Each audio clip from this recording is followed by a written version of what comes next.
Umaga po at ngayon po nandito po tayo ngayon sa Barangay Frances, dito po sa kanilang daycare center. Kasama po natin ang mga daycare center teachers na si Ma'am Ma'am Erica po, Erica Daldal po mula po sa Frances Bukid University. Ako po si Ma'am Maria Remedio si Reyes dito po sa Frances Cracker Daycare Center.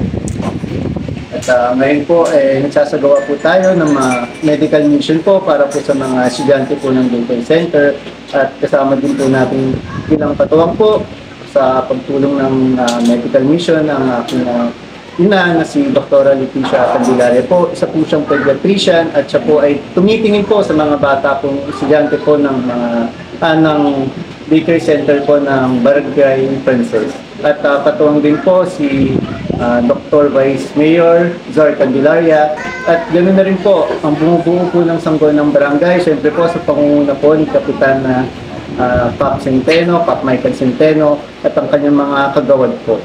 At kasalukuyan po, namimigay din po tayo ng vitamins po ng sa mga bata at pangpurga din po para sa mga mga kabataan. At ganoon na rin po, may libreng check-up na rin po sa lahat po ng mga daycare center na estudyante po.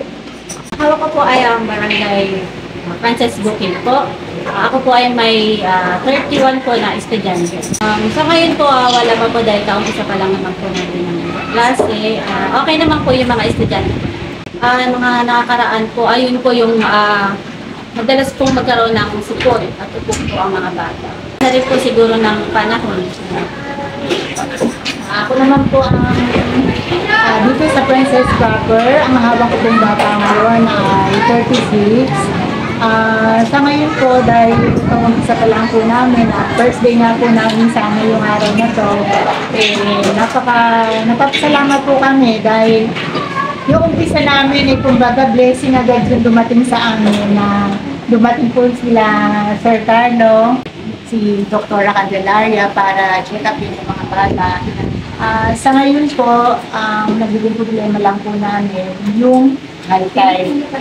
Hindi po, sa katotohanan nga po ngayong week na to, nag-module po kami.